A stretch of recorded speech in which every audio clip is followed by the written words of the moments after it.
Good morning, everybody. Can you hear me? This is Amy B. Hill. Hi, Amy. This is Jen. Okay, so it looks like right now we have 9 attendees. I think, you know, that we can still go ahead and have our call. I am recording it. So just like last time we discovered we didn't have the hand raising feature, but everybody did a great job just taking turns talking. So I know Jennifer last time suggested incentives, so that's today's topics.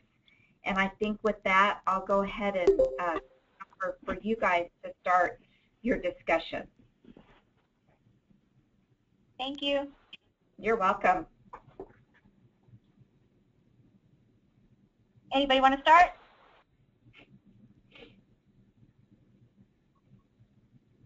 Okay, well, this is Jennifer at campus, and we have a very, very good incentive plan, but I think there's things that could be changed. But I think one of the points that everybody has to consider is my credit union is very deliberately focused on your incentives can get you 30% of your salary if you work hard enough. So there's kind of a dollar amount, sort of, that it can be structured around. How are y'all set up?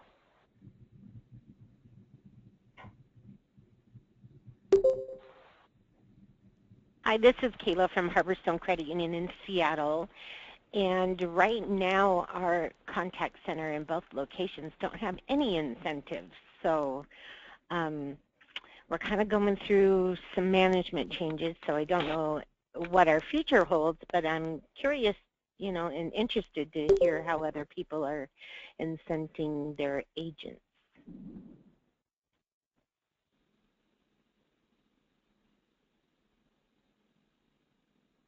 Does anybody else get incentives in their call center?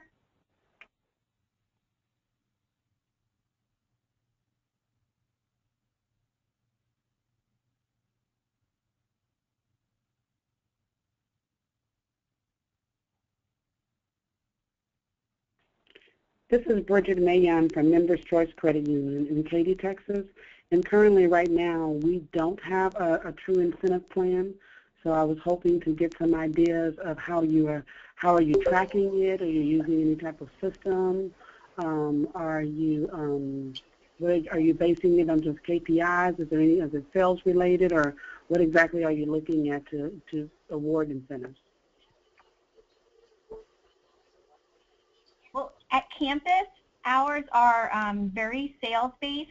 We're treated the same as branches. So we all have secured loan goals, unsecured loan goals, home equity loan goals. But then we also have a phone incentive that's kind of unusual compared to a lot of others. Instead of doing specifically a service level, what I incent my staff for is based on the number of people that we have in the department, they need to get a certain percentage of the total phone calls. So for the ones that are busting their butt and get a higher percentage, they might get a little bit extra in their incentive. And then on top of the phone portion, if their availability when they are in their seats, available to take calls or on calls, is over 75 to 80%, they get a little bit extra percentage added on to the phone incentive portion. Not the loan side, but they do get extra on the phone side.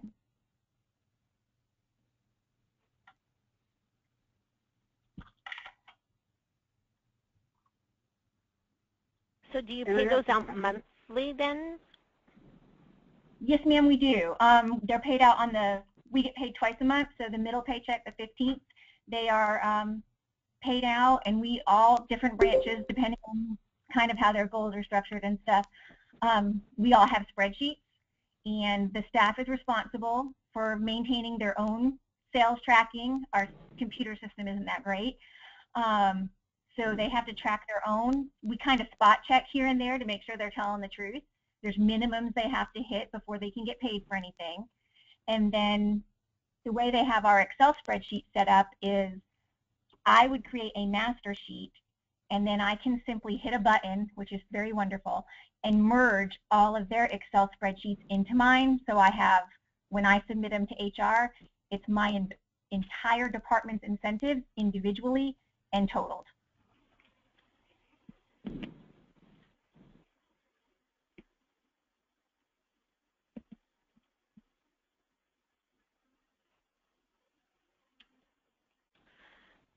I have a Sorry, follow-up this is question. Kayla again from Seattle. How are you coaching them if they're not making those goals? Or what if they're never in the top 75 to 80%? I have some who are and some who aren't. And while honestly sometimes it's frustrating, I try very hard to look at it as for instance, I have one who hardly ever hits 75%, but on the other hand, his work is always accurate. He never calls in sick. He's always on time. So I go with it. You know, he's bringing different strengths that are valuable to my department, so I don't make it a huge issue for him. I would like him to hit it. We discuss it every review, but I'm not going to penalize him when he's bringing so much other stuff to the table. Right, exactly. Great, thank you. Sure. Does anybody else pay like on service level or the normal kind of call center incentives?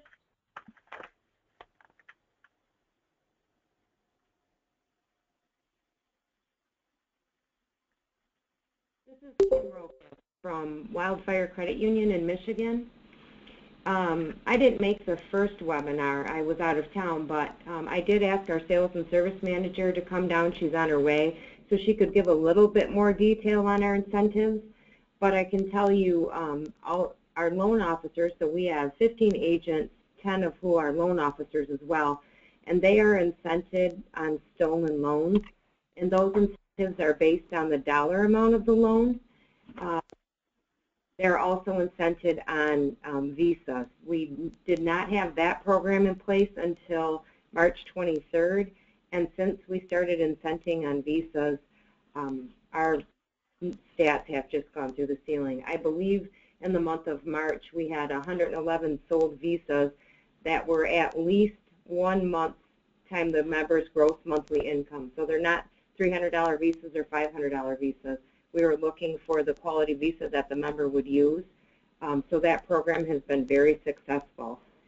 We also do incent the call center agents to refer our products and services, and that's why I asked Pam to come down so she could share with you the detail of that. She does all the incentives for them and tracks for all the employees.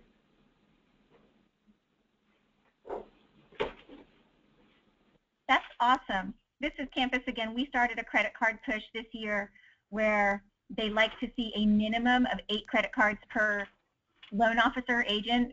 They don't always hit it, but same thing. We've seen a huge increase in quality and balance in our credit card portfolio.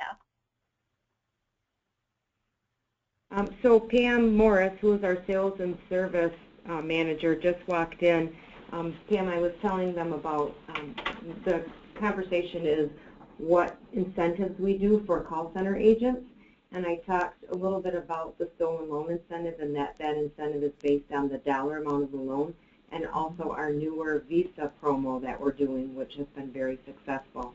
But they had asked what other things we incent call center on, and I know it's products and services, but I don't know the details of that, how much we pay, that type of thing. Oh, okay. Well, we incent on things that are either going to save us money or make us money. And so typically for an e-statement, if they can get an e-statement sold, we would incent them $10. For a checking or a debit card would be $5, those types of things. We do set minimum expectations as far as referrals for products and services. And of course, I track that portion of it for employees. Majority of the time, we just do not have an issue with employees who do not meet that. However, when they don't, then obviously we start coaching to that. We've done some referral refresher training, and then if the employee still is not meeting the minimum expectation, then at some point a disciplinary process starts.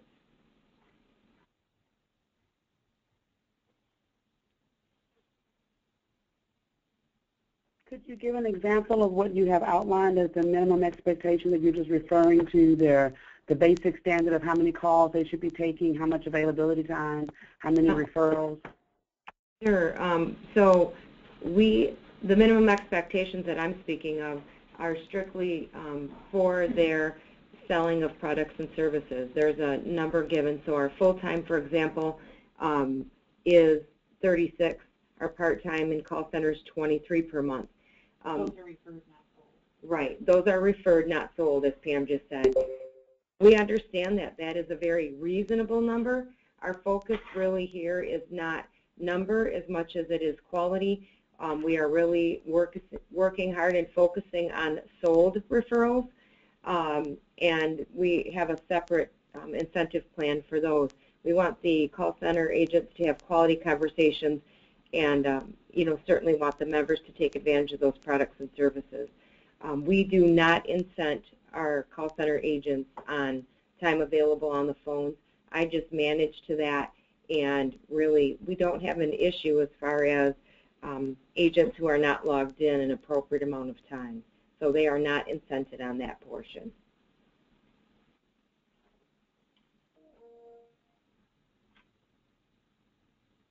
For those that you said you don't incent for availability, again, Campus's call center, they're required to do loans, and we just started with a processor position. But prior to that, it was people getting off the phone to do their loan docs, to pay out their loan, to work up a complicated loan, which was one of the reasons we instituted the availability. We wanted them to try to manage, as much multitasking as they could, or coming in between 8 and 8:30 and doing their docs ahead of time versus getting off the phone when the phones are already busy just to do docs and things like that, which if the call centers aren't universal and they're not having to get off to do a lot of processing, that totally makes sense to not have that.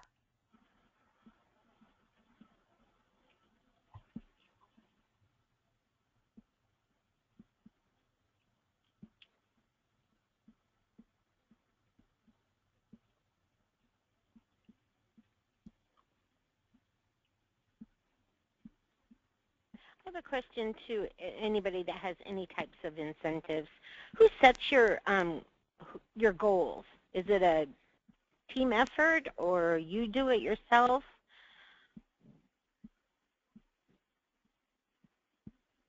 For campus, it's our senior managers, pretty much the vice president HR and the vice president over lending. They tend to look at everything the individual branches have done, look at their staffing, and then set the goals according to what the credit union goals are for that year. And for Wildfire here in Michigan, our sales and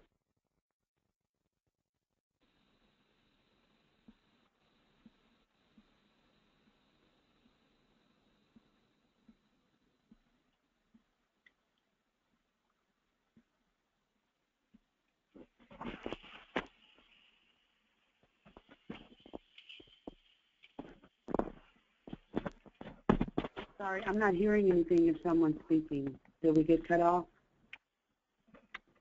I cannot hear them either, I think.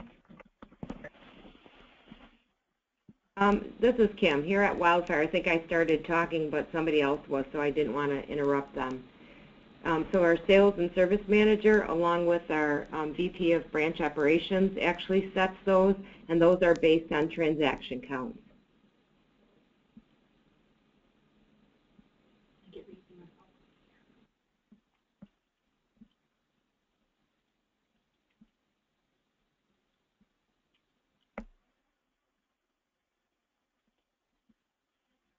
What do you count as a transaction? What type of activity?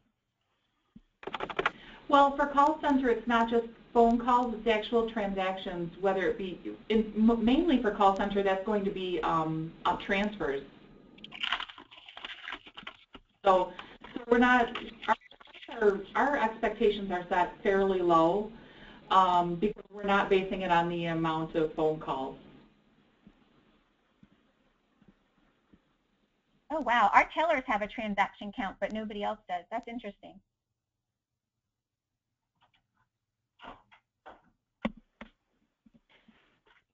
Kim, can you share with us an example of what your incentives are?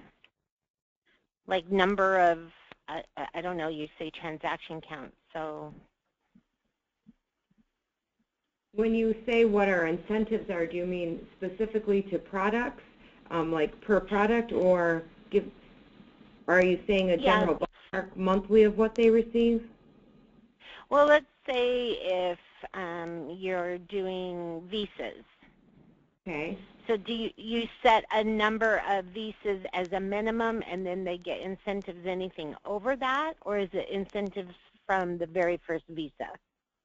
So when this program was implemented, our visa program, March 23rd, it was just, we had never incented for a visa before aside from the normal referral program. So if they a visa that is at least 1 times the member's gross monthly income, and the member takes advantage of that, they're given $50 per visa.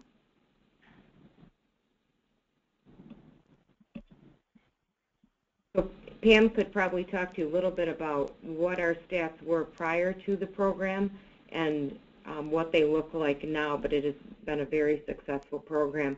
We found that, you know, instead of the $300 or $500 visas, with the member taking advantage of the larger visas, it's become the visa in their wallet if it wasn't before, because obviously, you know, a $500 limit could be a trip to the grocery store now. So we're finding that our members are using them, and they are also incented if they do balance transfers on those. Now, keep in mind, though, that if, and this is Pam with Kim again at Wildfire, but if they don't meet their minimum expectations, for instance, just 36 referrals, and those are just referred, not sold throughout the month, they could sell 3 visas but not receive the money for it, because we still expect them to be having at least 36 quality conversations per month to get paid for the things that they sold in that month, which is very doable. And that goes for anything else too. If they've sold a couple of e-statements and a checking account and a debit card, they will not receive incentive for that if they have not had those 36 quality conversations. And they're aware of that too, so.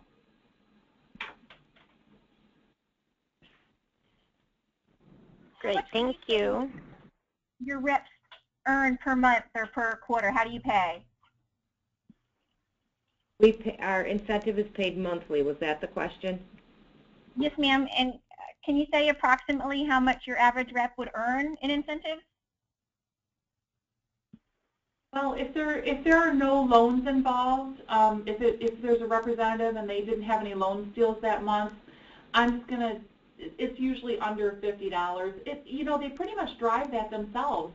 They can sell 10 e-statements and have $100. So we have some reps that do really well, and others they're just not too engaged. So it really varies by person. But we've seen literally one time, several months, almost every month in a year, a gentleman had well over $100 in e-statement referrals every month. And if you add that this particular agent would be a loan officer and are doing a lot of loan deals, so every loan that they look at, they're looking at the credit report in full to see if there's any opportunities to bring loans on the books here at Wildfire. That's where the incentive, you know, I had an agent last month, her loan deal incentive was almost $400. So that's really where the dollars add up for them.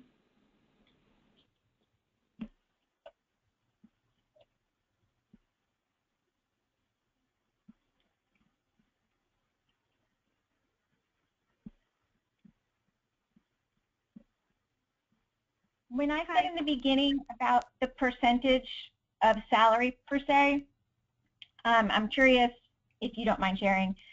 Let's say they earned $400 a month. How does that compare as part of their salary? My reps, my good reps, earn probably between $600 and $1,200 a month, doing loans primarily and a little bit on the phone calls.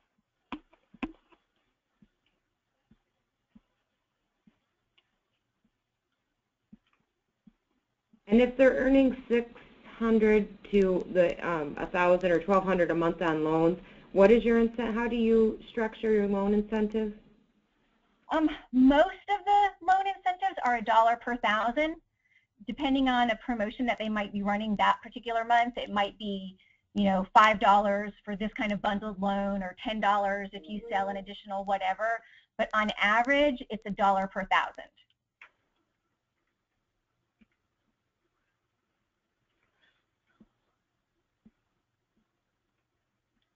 Wow, they're writing some loans. Yes, ma'am. We do in here probably, at least my loan agents, because they're not all loan agents, but they probably do $2 to $3 million a month. Closer to 2, but we've been inching up, so I expect to be 3, hopefully by the end of the year. And how many lenders do you have on your team?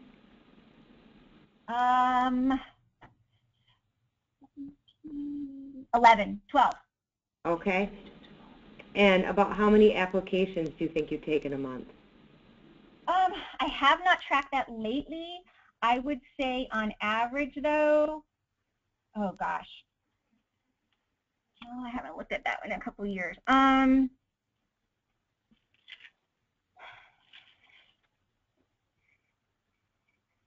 say probably about 400, and honestly, that's a guess. I will figure that out while we're on the phone and let you know. Okay. So your lenders then, is that all they do is loans, or do they also take other service calls in the call center? Nope, they do everything. If you're a loan officer, you're basically the universal agent. Okay. So all day long, they do loans. We set up Campus Q. We do balance. You know, we do transfers from account to account. Everything. And one last question: do they do outbound calling for any of those loan applications that they take? No, ma'am. They can if they want to. Most of them honestly don't like that part of the sales side. We have an outbound department that does their own lists. Individual loan offers can volunteer to do it if they want extra. Okay, thank you. Yes, ma'am.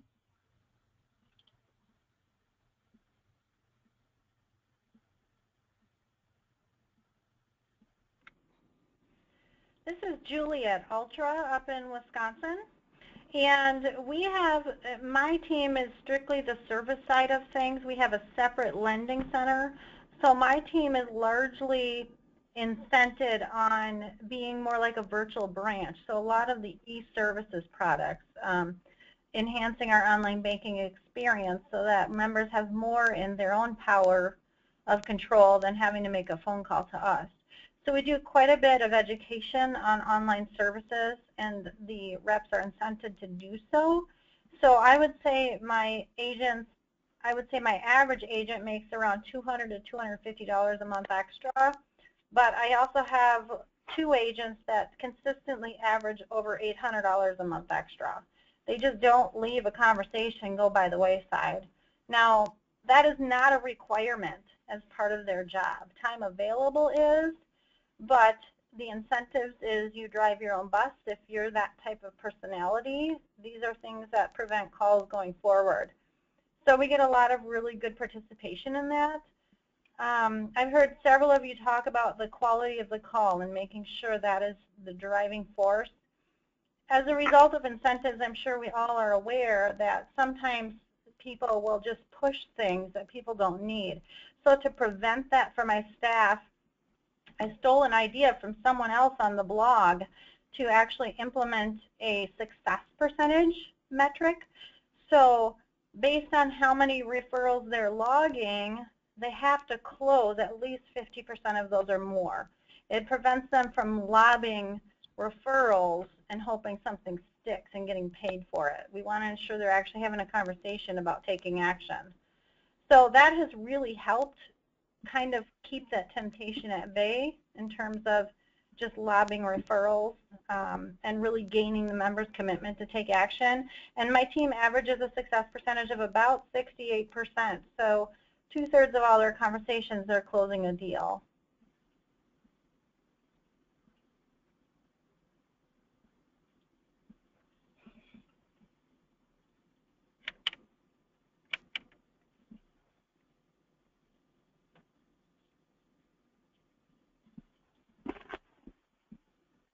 So are they paid per referral or just per? Because you said $200, $250, sometimes $800 extra, and they're having those conversations to enhance the experience. How are they paid out for that? Is it per referral or per actual when the member logs in and uses it, or is it so many times they have to use it before it's counted? It is per referral. We pay out monthly, and either we have a flagging system. We use the old Fiserv Spectrum, so we have an ability to flag an account. So they didn't have it before, and they do have it now. Therefore, they get paid, and we have a 60-day window where they can get that metric to match. So whatever referrals they might make this month in June, they have until the end of the July for that to actually match for the member. So it gives them an opportunity to keep track of their own referrals and notice somebody didn't take action like they said they were going to. So maybe they'll follow up with a phone call when we don't have members waiting in line, basically. And they're having a lot of success with that. We also built capability to email the members specific instructions on how to. So if they happen to be driving, then they would have the ability to say, you know, well, I don't want you on your mobile phone while we're driving, so why don't I go ahead and send you the information? So that's been a really useful tool as well to get members engaged in taking action.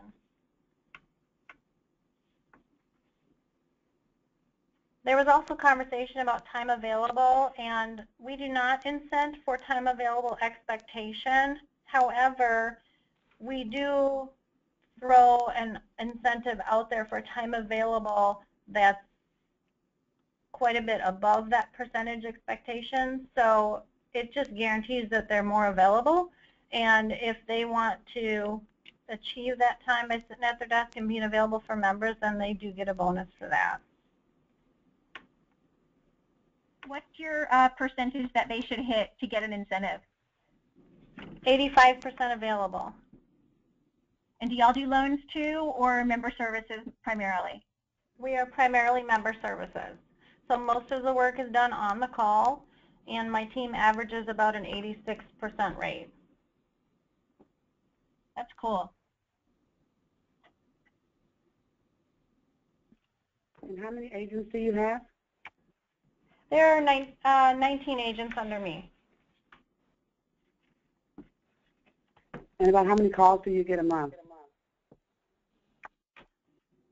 Specifically phone calls, right around 15 to 16,000 calls a month.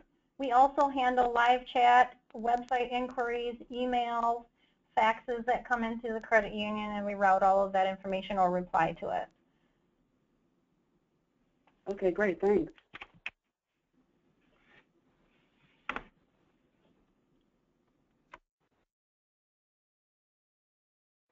Oh, hey, this is Jennifer again. I figured out my average monthly applications taken. We take on average between 500 and 600 apps per month. Wow, okay. And I'm getting ready to calculate our close rate, which I don't think is as good as the front office branches.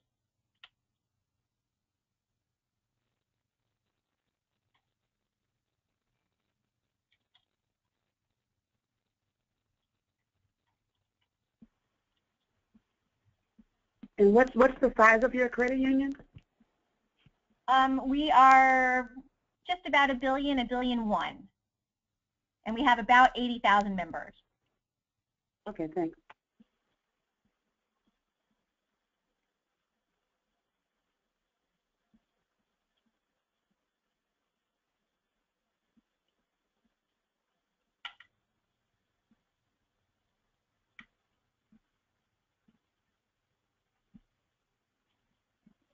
Yeah, our close ratio is only about probably 50%. That's pretty, we're about 48% for ours. So that's pretty similar, but we certainly don't take 600 applications a month. We average probably around 350 in a month. Okay. How many agents? We have, well, there's 15 agents in the call center, 10 of those are lenders. Okay, cool. You guys have to do all your loan paperwork and approving and everything? Yep, we do all the way through underwriting and approving. And then once it's done from there, then we have a processing department that creates the documents. Well, we just implemented our processor in February, March, and so far it's been doing really well as far as helping people structure their days a little bit better, not get off the phones as much to do docs. Because, you know, you have 3 people at a dealership that want to draft immediately, and then you're down 3 people at lunch and 3 people doing documents, and phone calls wait for 10 minutes. Right. Hi, I had a quick question. This is Robin from Consumers. I'm here in Michigan too. And you mentioned that you just implemented a processor for lending. Have you seen, since February or March, have you seen the loan dollars booked actually increase as a result of that? Honestly, I would say the loan dollars have only increased a small amount, but our abandon rate has gone down. So I'm hoping that it will kind of pick up, but so far the abandon rate has been impacted more than our loan dollars. Do you have a specific abandon rate just for lending or as a call center as a whole? Right now it's the call center as a whole. The last couple years our abandon rate has been embarrassingly high because for the past probably 3 years our calls or interactions have gone up almost 20,000 a year, and they've only given me 1.5 people. So my goal is to get it below 8 or 9% this year, and I'm still averaging between 9 and 10 with the processor. Okay. Thanks.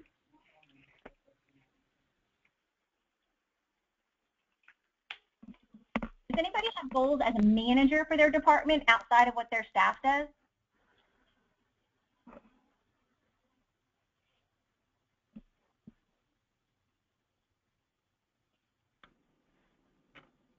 I have a supervisor under me. This is Julie at Ultra, and we have a plan in place for her to ensure agent availability so that she's keeping an eye on who's coming and going and what's going on and how many vacations get approved and who's going to training.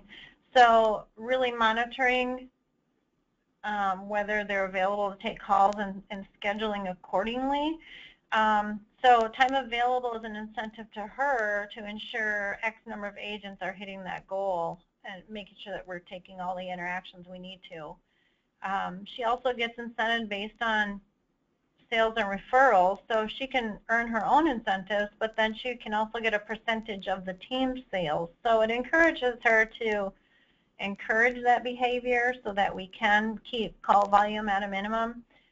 We have 83,000 members, so to only get 16,000 calls a month is pretty solid. That number has not changed in about 5 years, even though our membership has almost doubled in the last 8. So we've managed to educate on a consistent basis, and those sales referrals are a key indicator of that.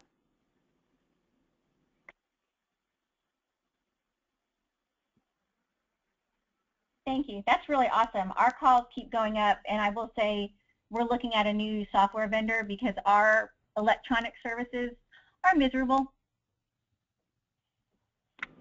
That can certainly be frustrating. We also did a lot of finagling and changing of our main call tree to be very specific, creating specific queues and then training agents to that skill base. So slowly easing them into the job, so we've had much greater retention and promotions out of the department because they don't get so frustrated trying to learn too much at one time. So that's also worked really well and given them the confidence to speak effectively about the different products and services that offers to the member to be self-service.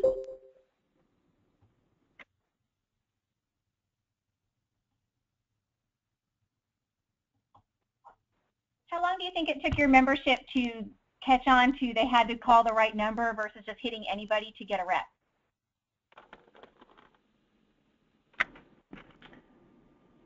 I don't know if I can answer that very well. We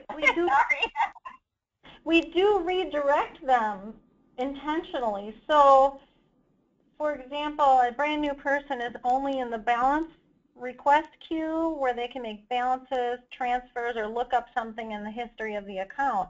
So if somebody then launches into, oh, and by the way, I can't get into my online banking, then they will redirect them to the online banking queue. Or if somebody comes into that queue and says, I'm calling about, refinancing my mortgage, we gave them a script to redirect that person. Oh, fantastic, I'm going to get you to the experts that can do that. And for future reference, when you want to speak directly about your mortgage, please choose option 2 and then 3. So they're giving them specific clues to pay attention to the recording at the beginning in a nice way.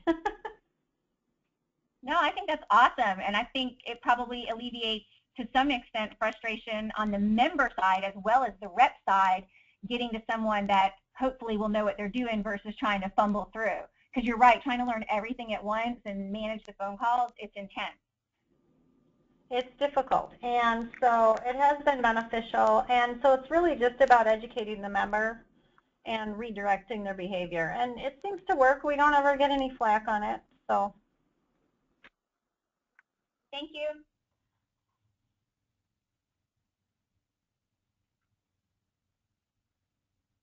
Hi, this is Robin again from Consumers. I have another quick question.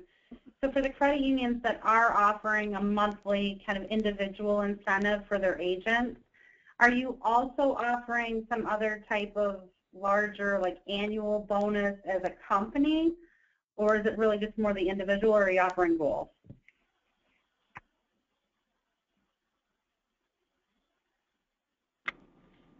This is Julie at Ultra. We do have an annual company bonus, and that is based on our net promoter scores, so that the company as a whole works as a team, interdepartmental and such.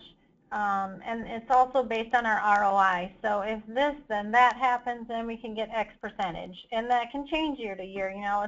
It's kind of built to hopefully get us a bonus 6 or 7 years out of 10.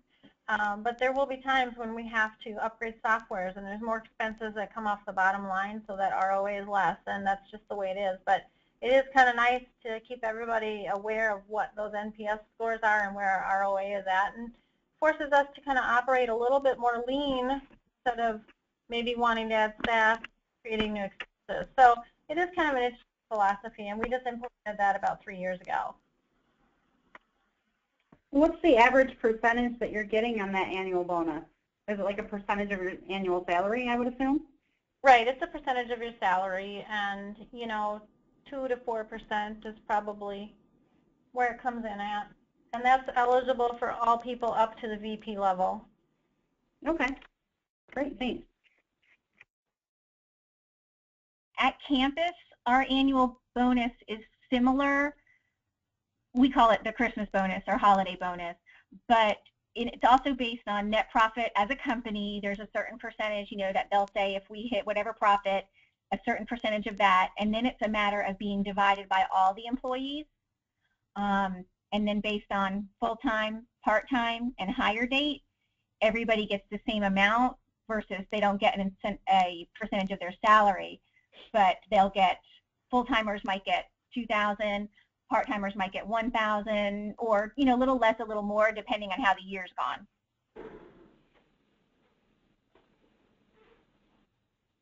Great, thanks.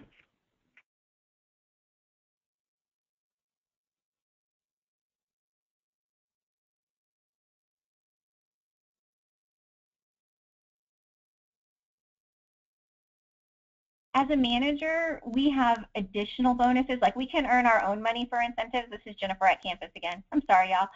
And anything we sell individually, we can include, but then annually, if the department meets their secured goal so many months out of the year, we might get an extra 1,000 or 2. If they meet their unsecured goal, they have to hit a certain dollar amount every month, then we might get extra. And we get a little bit extra each month if they hit goals, but if they hit it every month or 8 months, then we get extra at the end of the year.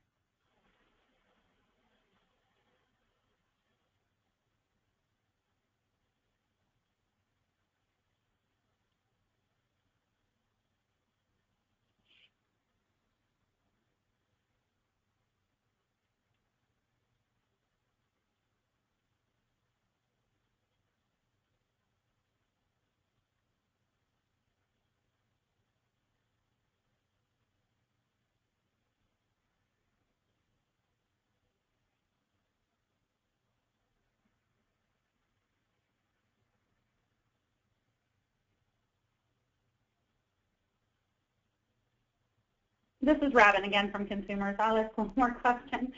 I'm just wondering, for those credit unions that have incentives, this is probably maybe an unpopular question, but I'm just wondering if you've ever considered doing away with your incentives.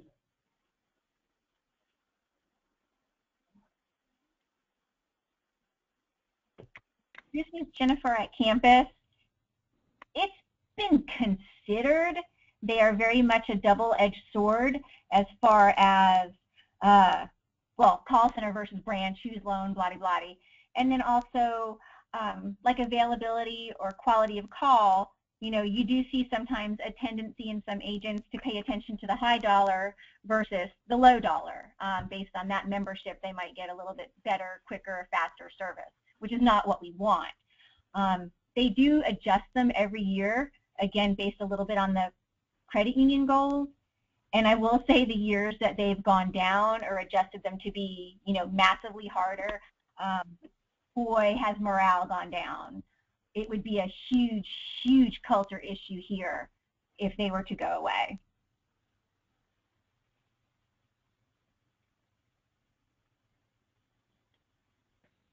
Great, thank you.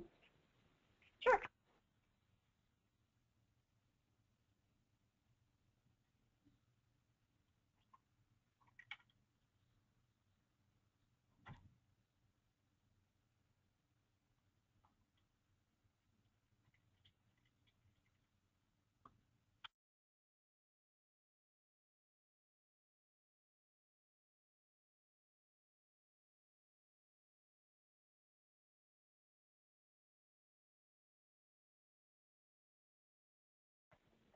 Would you guys say on average, this is Robin again, do you know on average if your call center employees are making more than your employees in the office? Like a loan officer maybe, or a teller versus just a standard rep that's not doing lending? Do you know if the pay scale is a little bit more in the call center environment for your credit union specifically?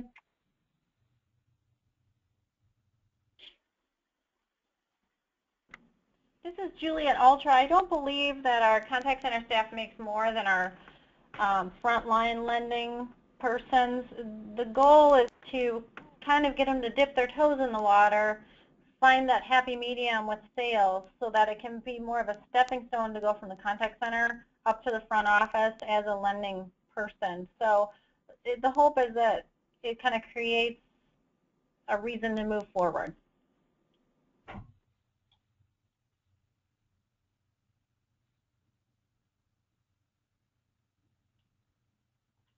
At Campus, our pay scale is the same. If you're a loan officer in the front and you're a loan officer in the call center, you make about the same amount of money.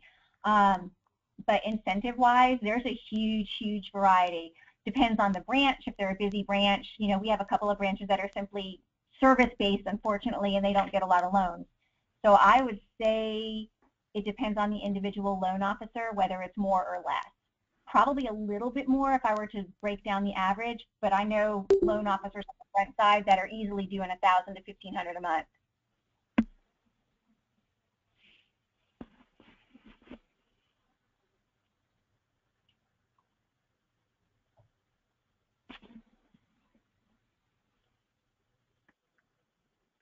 Hi, this is Bridget again from Members Choice Credit Union. Currently, right now, our call center is strictly a service center. We are looking at working into and adding sales, and we basically have eliminated the annual bonus for employees, which is why we have permission now to implement an incentive program to kind of replace the bonuses that we were getting overall as for credit union employees. Any advice? This would be a first time for us with adding an incentive plan for the call center without any sales. Any advice from your experience, things that pitfalls we maybe need to avoid or look out for, or things that, you know, don't really pay out in the long run, I guess, for your service needs?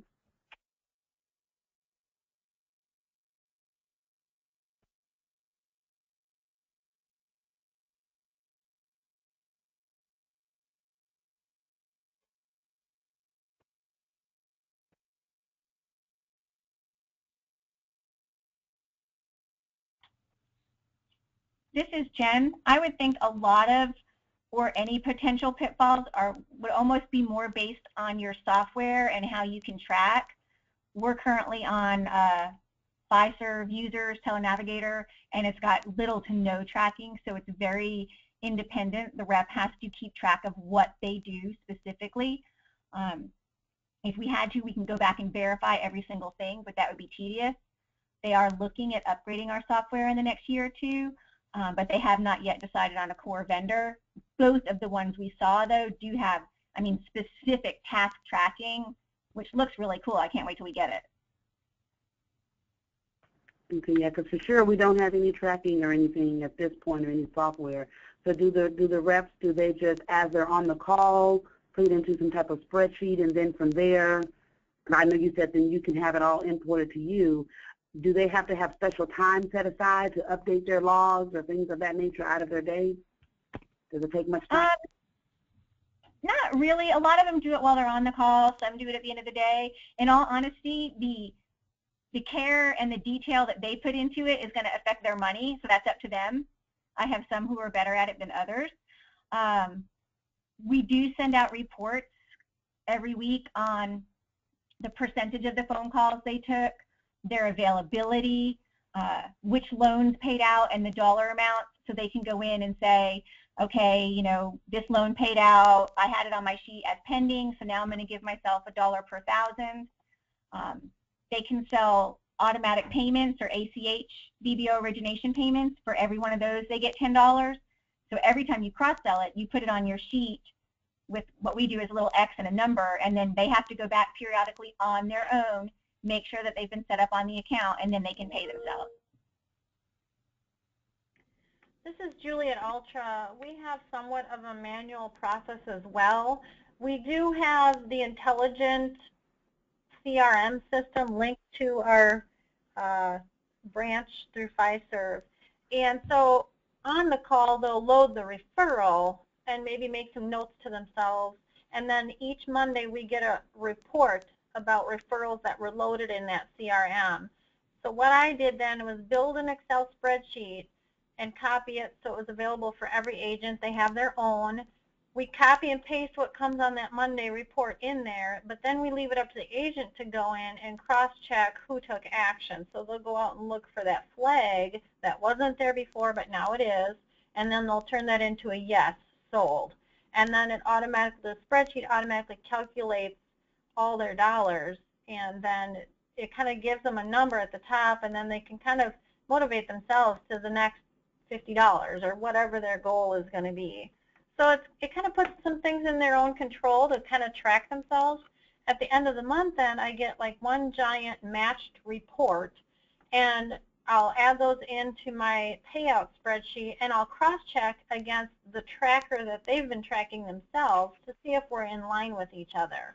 And it just kind of helps be a secondary matching point to make sure we're all seeing the same thing and they don't get missed on anything either.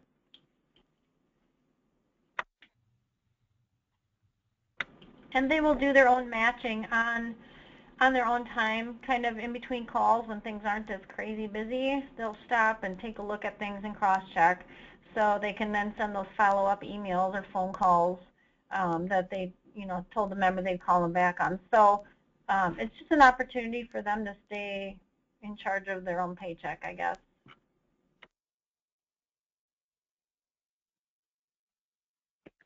That's great. Thank you guys so much. And do you have, by chance, would you be willing to share a list of what products you're incenting on?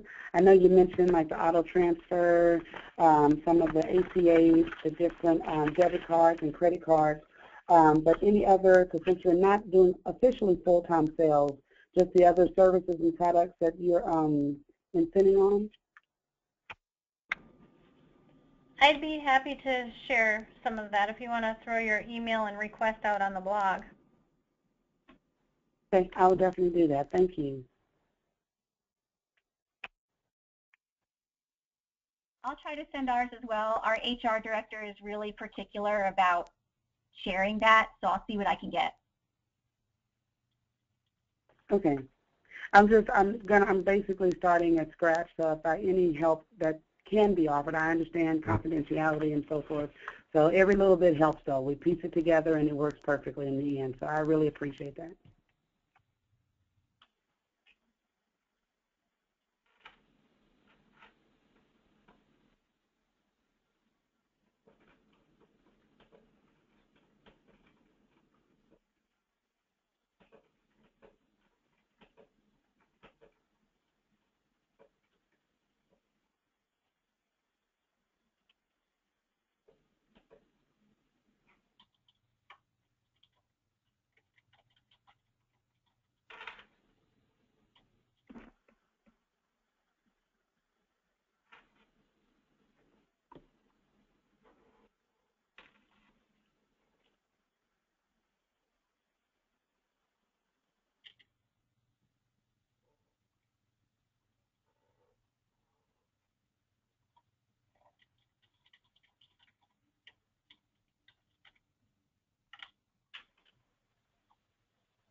Well, hi, everybody. It's Amy. It sounds like maybe our conversation has naturally come to a stopping point.